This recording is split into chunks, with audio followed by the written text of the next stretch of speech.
Fat liver അറിഞ്ഞും അറിയാതെയും ഒരുപാട് ആളുകൾ അതിന് ട്രീറ്റ്മെൻറ്റ് എടുക്കുകയും എടുക്കാതിരിക്കുകയും ചെയ്യുന്നുണ്ട്. രക്തം പോലെയുള്ള അൺപ്രൊട്ടക്റ്റഡ് സെക്സിലൂടെ വേണമെങ്കിലും പകരാവുന്ന ഹെപ്പറ്റൈറ്റിസ് ആണ് ബിയും സിയും ഒക്കെ. അപ്പോൾ അതിൻ്റെ ആൻറ്റിജൻ ടെസ്റ്റും കൂടി നമ്മൾ ഇതിൻ്റെ കൂടൊപ്പം ചെയ്യുന്നത് നന്നായിരിക്കും. അതുപോലെ ഷുഗർ കുറയാനായിട്ട് ഇരുമ്പൻ പുളി കഴിക്കുക, അതുപോലെ പല സസ്യങ്ങളും നമ്മൾ കുഴപ്പമില്ല എന്ന് വിചാരിച്ച് കഴിക്കുന്ന പല സാധനങ്ങളും ചിലപ്പോൾ നമുക്ക് അപകടങ്ങൾ ഉണ്ടായേക്കാം. നമുക്ക് രാത്രിയിലത്തെ അത്താഴം മാറ്റിയിട്ട് ABC ജ്യൂസ് മാത്രമായിട്ട് 1-2 ഗ്ലാസ് കുടിക്കാവുന്നതാണ്. അങ്ങനെ ഒരാഴ്ച കുടിച്ചിട്ട് നമ്മൾ BP നോക്കിയാൽ തന്നെ BP അത്രയും കുറഞ്ഞിരിക്കുന്നത് കാണാം. മാത്രമല്ല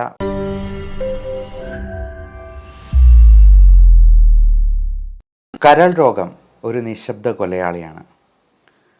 നമുക്കിവിടെ ഈയിടെയായി കുറേ സെലിബ്രിറ്റീസിൻ്റെ ജീവൻ കരൾ രോഗം മൂലം നഷ്ടപ്പെടുകയുണ്ടായി. അപ്പോൾ നമുക്ക് എല്ലാവർക്കും ഉണ്ടായിട്ടുള്ളൊരു സംശയമാണ്, ഇനി എനിക്കെങ്ങാനും കരൾ രോഗമുണ്ടോ? ഫാറ്റ് ലിവർ അറിഞ്ഞും അറിയാതെയും ഒരുപാട് ആളുകൾ അതിന് ട്രീറ്റ്മെൻറ്റ് എടുക്കുകയും എടുക്കാതിരിക്കുകയും ചെയ്യുന്നുണ്ട്. കുറഞ്ഞ പക്ഷം നമുക്ക് നമ്മുടെ ജീവിതശൈലി ക്രമീകരണത്തിലൂടെയെങ്കിലും ഈ ഫാറ്റി ലിവർ അത് സിറോസിസിലോട്ട് പോകാതെ പിടിച്ചു നിർത്താൻ പറ്റും. അതിനാദ്യമേ ഇതിൻ്റെ ലക്ഷണങ്ങൾ എന്തൊക്കെയാണ് എന്നുള്ളത് അറിയണം. ഈ ലക്ഷണങ്ങൾ അറിഞ്ഞെന്നാൽ നമ്മൾ ചെയ്യേണ്ട ടെസ്റ്റുകൾ എന്തൊക്കെയാണെന്നറിയണം. ഈ ടെസ്റ്റുകളിൽ നിന്ന് ഇങ്ങനെ എന്തെങ്കിലും ഉണ്ടെങ്കിൽ അതിന് ചെയ്യേണ്ട ജീവിതശൈലി ക്രമീകരണവും മരുന്നുകളും ട്രീറ്റ്മെൻറ്റും എന്തൊക്കെയാണെന്നറിയണം. നമസ്കാരം, ഞാൻ doctor Bibin Jose, pulmo medical centre, Pala, Kanjirappally and Sulthan Bathery. കരൾ രോഗത്തിൽ നമുക്ക് ഉണ്ടാകുന്ന ലക്ഷണങ്ങളെ ആദ്യമേ പരിചയപ്പെടാം. ഏറ്റവും കോമൺ ആയിട്ട് കാണുന്നത് സെൻട്രൽ ഒബീസിറ്റി എന്ന് പറയുന്ന വയറിൻ്റെ ഭാഗത്ത് കൊഴുപ്പ് കൂടുതൽ അടങ്ങിയിട്ടുള്ളൊരു സംഗതിയാണ്. അതോടൊപ്പം തന്നെ കൈകാലുകൾ ശോഷിച്ചു പോവുക, മസിൽ വേസ്റ്റേജ് ഉണ്ടാകുക. ഈ വേസ്റ്റേജ് എന്ന് പറഞ്ഞാൽ നമുക്ക് ശോഷിച്ച് നിൽക്കുന്ന കൈകാലുകൾ, നല്ല വീർത്തുള്ള വയറ്, ചില പുരുഷന്മാർക്കൊക്കെ ആണെങ്കിൽ സ്തനങ്ങൾ ഉണ്ടാകുന്നത് പോലെ, അല്ലെങ്കിൽ മെയിൽ ബ്രസ്റ്റ് എന്ന് പറയുന്ന സംഗതി കുറച്ച് കൂടുതലായിട്ടുണ്ടാവുക. അതേപോലെ കഴുത്തിന് ചുറ്റും ചെറിയ കരിവാളിപ്പ് നിറം ഉണ്ടാവുക. അത് കൊച്ചു കുട്ടികൾക്ക് പോലും ഫാറ്റി ലിവർ ഉണ്ടെന്നുള്ളതാണ് നമ്മളെ ഞെട്ടിപ്പിക്കുന്ന ഒരു വസ്തുത. 4 വയസ്സുള്ള ഒരു കുട്ടിക്ക് ഗ്രേഡ് 3 ഫാറ്റി ലിവർ നമ്മൾ അൾട്രാസൗണ്ട് ചെയ്തപ്പോൾ ഞാൻ കണ്ടിട്ടുണ്ട്.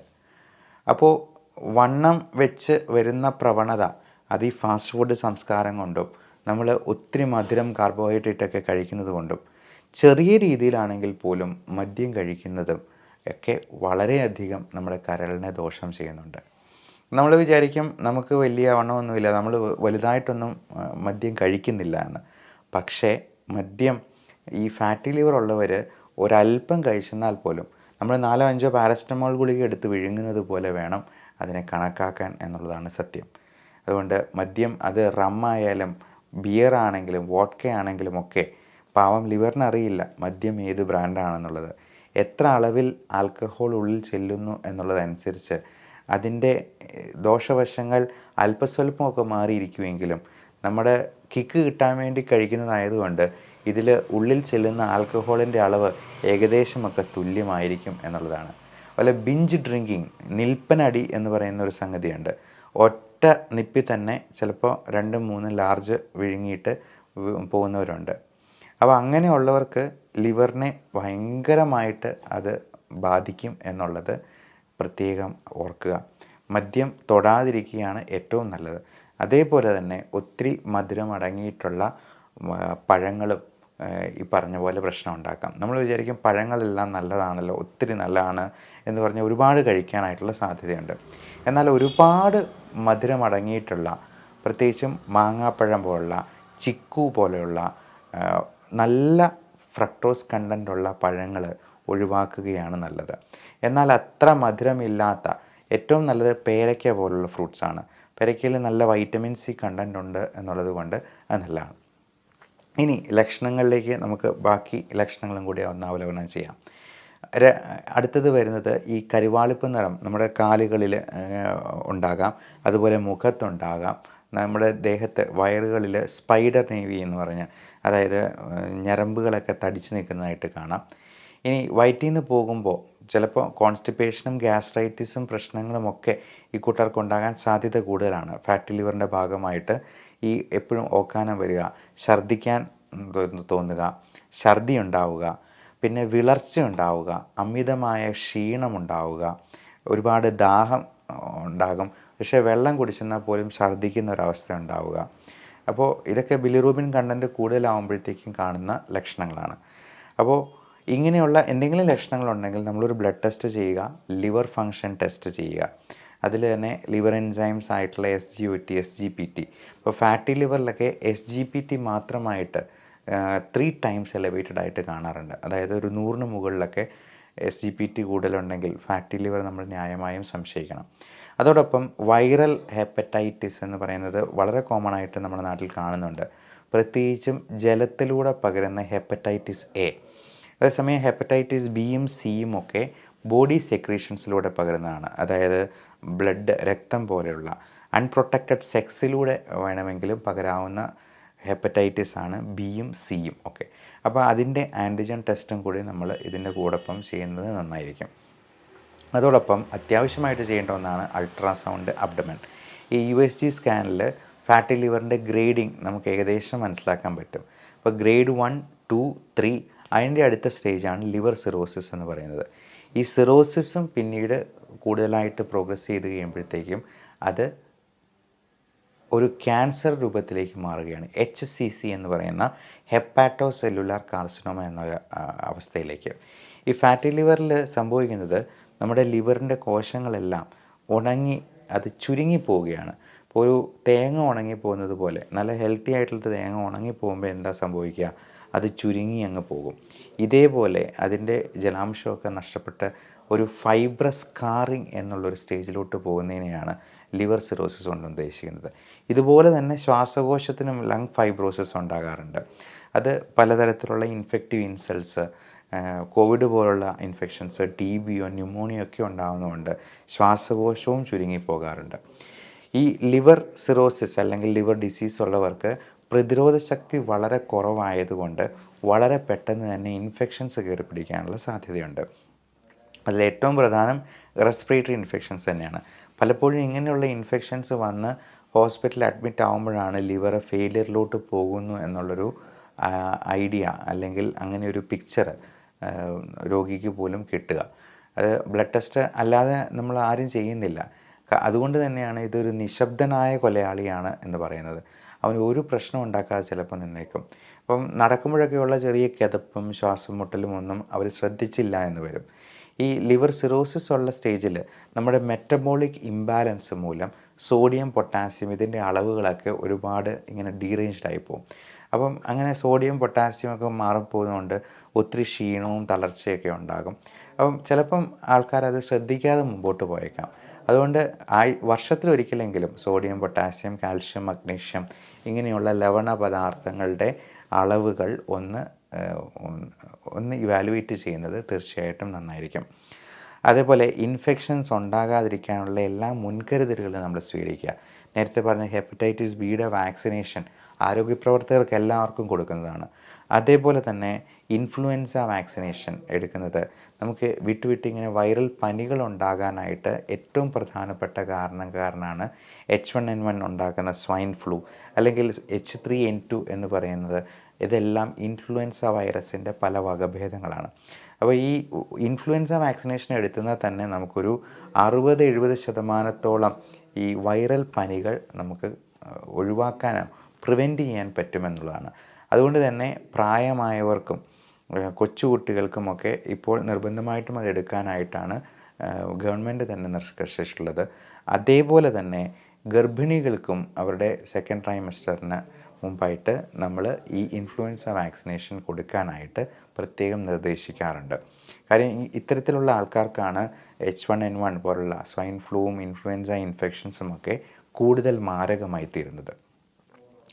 അതുപോലെ തന്നെ നമ്മൾ ഇൻഫെക്ഷൻസ് വന്നെന്നാലും അതുപോലെ എന്തെങ്കിലും വേദനകളുണ്ടെങ്കിലുമൊക്കെ വേദന സംഹാരികളും ആൻറ്റിബയോട്ടിക്കുമൊക്കെ കഴിക്കുന്നത് ഡോക്ടറുടെ നിർദ്ദേശപ്രകാരം മാത്രമായിരിക്കാനായിട്ട് പ്രത്യേകം ഓർക്കുക. നമ്മൾ പലപ്പോഴും കഷായം ശരീരം നന്നാവാനായിട്ട് ആയുർവേദ ലേബലിൽ വരുന്ന പല മരുന്നുകളും കഴിക്കാറുണ്ട്. ഒരു ഡോക്ടറുടെ നിർദ്ദേശപ്രകാരമല്ലാതെ കഴിവതും മരുന്നുകൾ ഉപയോഗിക്കാതിരിക്കുക. അതുപോലെ ഷുഗർ കുറയാനായിട്ട് ഇരുമ്പൻ പുളി കഴിക്കുക. അതുപോലെ പല സസ്യങ്ങളും നമ്മൾ കുഴപ്പമില്ല എന്ന് വിചാരിച്ച് കഴിക്കുന്ന പല സാധനങ്ങളും ചിലപ്പോൾ നമുക്ക് അപകടങ്ങൾ ഉണ്ടായേക്കാം. എന്ത് സംഭവമാണെങ്കിലും എഫക്റ്റുള്ള എന്തിനും സൈഡ് എഫക്റ്റും ഉണ്ട് എന്നുള്ള പരമാർത്ഥം നമ്മൾ മനസ്സിലാക്കിയിരിക്കണം. പച്ചവെള്ളമാണെങ്കിലും അതിനൊരു ഡോസേജ് ഉണ്ട്. ഇപ്പോൾ ലിവറിന് പ്രശ്നമുള്ള ആൾക്കാർ ഒരു 3-4 ലിറ്ററോ ഒരു വാശിക്ക് ഒരുമിച്ച് അങ്ങ് കുടിച്ചെന്നാൽ അത് അവരുടെ ശ്വാസകോശത്തിൽ വെള്ളം കെട്ടി നിൽക്കാനും അത് പെട്ടെന്നൊരു പൾമണറി അറസ്റ്റിലോട്ട് പോകാനും പോലും സാധ്യതയുണ്ടെന്നുള്ളതാണ്.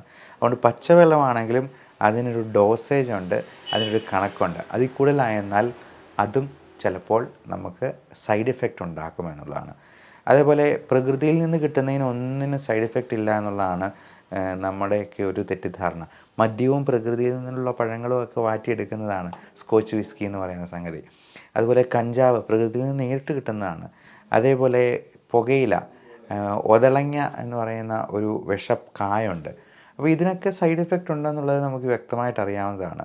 എന്നാലും നമുക്ക് ആയുർവേദ ലേബലിൽ കിട്ടുന്നത് എന്തും വളരെ കുഴപ്പമില്ലാതെ ഉപയോഗിക്കാമെന്നൊരു തെറ്റിദ്ധാരണ നമുക്കുണ്ട്. ആയുർവേദം നല്ലതാണ്. നല്ല ജീവിതശൈലി പിന്തുടരാനായിട്ട് നമ്മുടെ പ്രകൃതി ജീവനവും ആയുർവേദവും ഒക്കെ അതിന് നമ്മുടെ യോഗിചര്യന്മാരുടെ അവരുടെ അറിവും കാര്യങ്ങളും ഒക്കെ ഇതിനകത്ത് അടങ്ങിയിട്ടുണ്ട്. പക്ഷേ ഒരസുഖമുണ്ടാകുമ്പോൾ ഡോക്ടറുടെ നിർദ്ദേശപ്രകാരം അല്ലാണ്ട് നമ്മൾ നാട്ടുവൈദ്യന് നമുക്ക് പരിചയമുള്ള ആരെങ്കിലും പറഞ്ഞു എന്ന് കരുതി ഷുഗറിന് ഉള്ള കഷായങ്ങളോ അല്ലെങ്കിൽ എന്തെങ്കിലും തിളപ്പിച്ച വെള്ളമോ ഒക്കെ കഴിക്കുന്നത് ചിലപ്പോൾ അപകടം ക്ഷണിച്ചു വരുത്തിയേക്കും എന്നുള്ള കാര്യം പ്രത്യേകം ഓർക്കുക. ഇനി ഫാറ്റി ലിവർ ഉള്ളവർ ചെയ്യേണ്ട പ്രത്യേക കാര്യങ്ങൾ: ഏറ്റവും പ്രധാനം മധുരം, ബേക്കറി, മൈദ തുടങ്ങിയ സംഗതികൾ പരമാവധി ഒഴിവാക്കുക എന്നുള്ളതാണ്. അരിയാഹാരങ്ങളും ഇപ്പോൾ കഴിക്കുന്നതിൻ്റെ പകുതിയെങ്കിലും ആക്കുക. നമ്മൾ പ്ലേറ്റ് മെത്തേഡ് എന്ന് പറയും. അത് ഒരു ചെറിയ പ്ലേറ്റ് എടുക്കുക. നമ്മൾ വലിയ പ്ലേറ്റ് എടുക്കുമ്പോൾ അതിനകത്ത് നിറച്ച് കൂന കൂട്ടി ചോറുണ്ണാൻ നമുക്കൊരു ടെൻഡൻസി കൂടും. ചെറിയ പ്ലേറ്റിൽ അതിൽ 1/4 കാർബോഹൈഡ്രേറ്റ് അരിയാഹാരങ്ങൾ, അത് നല്ല തവിടോടുകൂടിയുള്ള പാലക്കാടൻ മട്ട പോലുള്ള അരി ഉപയോഗിക്കുക. ഒരു 1/4 4/1 ഭാഗം നമ്മൾ പ്രോട്ടീന് വേണ്ടി ഉപയോഗിക്കുക. അത് എഗ് വൈറ്റ്, മുട്ടയുടെ വെള്ള നല്ല പ്രോട്ടീനാണ്. കാഷ്യൂനട്ട്, ബദാം, ചിയ സീഡ്സ്, ചണവിത്ത് തുടങ്ങിയ സംഗതികളൊക്കെ നല്ല പ്രോട്ടീൻ റിസോഴ്സാണ്. അതേപോലെ തന്നെ നമുക്ക് അത്യാവശ്യം വേണ്ട സംഗതികളാണ് ഇറച്ചി മീനുമൊക്കെ കറി വെച്ചതും നമുക്ക് ഉപയോഗിക്കാം. ചിക്കൻ കറി വെച്ചത് അല്ലെങ്കിൽ ചെറു മീനുകളായ അയല, മത്തി തുടങ്ങിയവ കറി വെച്ച് ഉപയോഗിക്കുന്നത് ഒമേഗ 3 കിട്ടാനായിട്ട് നമുക്ക് സഹായിക്കും. EPA, DHA എന്ന 2 തരത്തിലുള്ള ഒമേഗ 3 ഫാറ്റി ആസിഡ്സ് ഉണ്ട്. ഇത് നമ്മൾ 1 ഗ്രാം വീതം ഡെയിലി സപ്ലിമെൻറ്റ് ചെയ്യുന്നത് നമുക്ക് ഫാറ്റി ലിവർ കുറയ്ക്കാനായിട്ട് വളരെയധികം സഹായിക്കുന്നതാണ്. അതേപോലെ അത്യാവശ്യം വേണ്ടൊരു സപ്ലിമെൻ്റാണ് വൈറ്റമിൻ E എന്ന് പറയുന്നത്. അത് 400 മില്ലിഗ്രാമിൻ്റെ 2 ഗുളിക വരെ നമുക്കൊരു ദിവസം കഴിക്കാവുന്നതാണ്. അതോടൊപ്പം വൈറ്റമിൻ D3 ഡെഫിഷ്യൻസി ഉണ്ടെങ്കിൽ വൈറ്റമിൻ D3യും കൂടി സപ്ലിമെൻറ്റ് ചെയ്യണം. വെയിറ്റ് കുറയ്ക്കാനായിട്ടുള്ള എല്ലാ മാർഗ്ഗങ്ങളും സ്വീകരിക്കുക. നമുക്ക് ഇരുന്നു കൊണ്ട് ചെയ്യാവുന്ന സോളിയസ് മസിൽ പുഷപ്പ് എന്ന് പറയുന്ന എക്സസൈസുകൾ പോലും ഉണ്ട്. നമ്മുടെ കാൽപാദങ്ങളിലൂന്നി നമ്മുടെ വിരലുകളിലൂന്നി പതുക്കെ കാല് പൊക്കുകയും താഴ്ത്തുകയും ചെയ്യുന്നതാണ്. നമ്മൾ നിന്നുകൊണ്ട് തന്നെ ഒരു 50 പ്രാവശ്യം അത് ചെയ്ത് നോക്കിയേ, ഒരു 30 കഴിയുമ്പോഴത്തേക്കും തന്നെ നമ്മുടെ കാല് നല്ല ടൈറ്റാണെന്ന് നമുക്കറിയാം. അതുവഴി തന്നെ 50 milligrams per decilitre blood glucose നമുക്ക് കുറയ്ക്കാമെന്നുള്ളതാണ് പഠനങ്ങൾ കാണിക്കുന്നത്. അപ്പോൾ മനസ്സ് വെച്ചെന്നാൽ നമുക്ക് ഏത് രീതിയിൽ വേണമെങ്കിലും എക്സസൈസ് ചെയ്യാം. അങ്ങനെ നമ്മുടെ ഊർജ്ജം പരമാവധി ഇരിച്ചു കളയുക.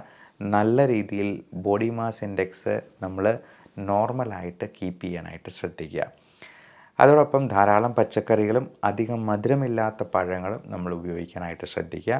മധുരമില്ലാത്തതെന്ന് പ്രത്യേകം എടുത്ത് പറയുന്നത് ഫ്രക്ടോസ് കൂടുതലുണ്ടെന്നുണ്ടെങ്കിൽ അത് ഒരുപാട് കഴിക്കുന്നു. പ്രത്യേകിച്ചും നമ്മൾ ജ്യൂസ് അടിച്ചൊക്കെ കുടിക്കുമ്പോൾ അതിൻ്റെ ഫൈബർ കണ്ടൻറ്റ് അരഞ്ഞു പോകുന്നതുകൊണ്ട് നമുക്ക് അതിൽ നിന്നുള്ള നല്ല ഗുണങ്ങൾ കിട്ടാതെ പോകുമെന്നുള്ളത് ഓർക്കുക. പഞ്ചസാര ഇട്ടുള്ള ജ്യൂസ് കുടി എന്ന് പറയുന്നത് ഗുണത്തെക്കാളേറെ ദോഷം ക്ഷണിച്ചു വരുത്തുന്ന ഒന്നാണ് എന്നുള്ളതും പ്രത്യേകം ഓർക്കുക. ഡയബറ്റീസ്, ഹൈപ്പർ ടെൻഷൻ, കൊളസ്ട്രോൾ പോലുള്ള മെറ്റബോളിക് അസുഖങ്ങൾ ഇതിൻ്റെ കൂടെ ഉള്ളവർ അത് കൃത്യമായിട്ട് കൺട്രോളിലാണ് എന്ന് ഉറപ്പ് വരുത്തുക. ഇപ്പോൾ ലിവറിന് ഒരു പ്രശ്നവും ഉണ്ടാക്കാത്ത രീതിയിലുള്ള ഡയബറ്റീസ് മെഡിക്കേഷൻസ് ഉണ്ട്. മെറ്റ്ഫോമിൻ നമുക്ക് വെയിറ്റ് കുറയാനും കൂടി സഹായിക്കുന്നതാണ്. ഫാറ്റി ലിവറും കുറയ്ക്കും. പയോഗ്ലിറ്റസോൺ പോലുള്ള മരുന്നുകളും ഫാറ്റി ലിവർ കുറയ്ക്കാൻ നല്ലതാണ്.